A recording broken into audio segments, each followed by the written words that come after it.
सुप्रभात बच्चों, कैसे हैं आप सब लोग। आशा करती हूँ आप लोग बहुत अच्छे होंगे। मैं हूँ आपकी हिंदी की अध्यापिका। हिंदी की कक्षा में एक बार फिर से आप सभी का स्वागत है। तो बच्चों, आज हम पढ़ेंगे एक कहानी जिसका नाम है ऊंट का बोझ गधा उठाए। चलिए बच्चों, इस कहानी को पढ़ना शुरू करते हैं। एक था गधा और एक था ऊंट। दोनों एक ही मालिक के पास काम करते थे। मालिक दोनों पर नमक लाद कर शहर ले जाता था। प्रतिदिन की मेहनत से दोनों बहुत थक जाते थे। एक दिन ऊंट ने गधे से कहा, गधे भाई, मालिक पूरा दिन हमसे मेहनत कराता है।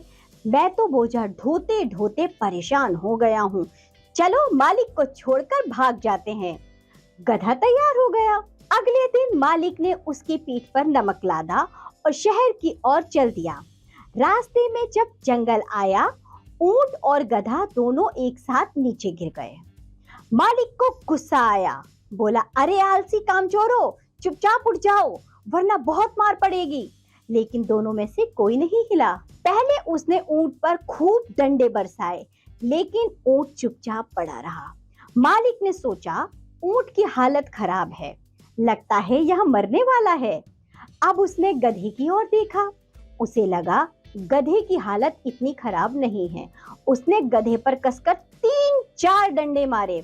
गधे ने सोचा, मालिक ने ऊंट को कितना मारा, अगर मैं भी नहीं उठा तो मेरी भी बहुत पिटाई होगी। गधा डरकर झट से खड़ा हो गया।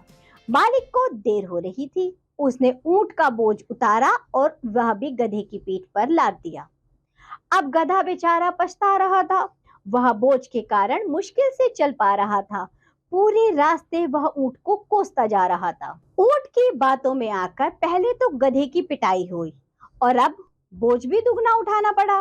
तो बच्चों, इस तरह ये कहानी होती है यहाँ समाप्त। हमने देखा कि किस तरह ऊंट ने गधे से अपना सामान उठवाया। तो बच्चों, ऊंट बहुत चालाक था। उसने पहले गधे से कहा कि चलो हम भाग चलते हैं। फिर बीच रास्ते में दोनों बेहोशी का नाटक किया, लेकिन ऊंट तो नहीं उठा। पिटाई खाते हुए गधा बेचारा उठ गया। अब गधे को क्या पता था कि ऊंट का नमक भी उसी को ले जाना पड़ेगा। तो चलिए बच्चों, ये कहानी होती है यहाँ समाप्त। आज हमने जो भी पढ़ा है आप लोग इसका अभ्यास करिए। अब हम मिलेंगे आपसे अगली कक्षा में। तब तक के लिए बाय बच्चों।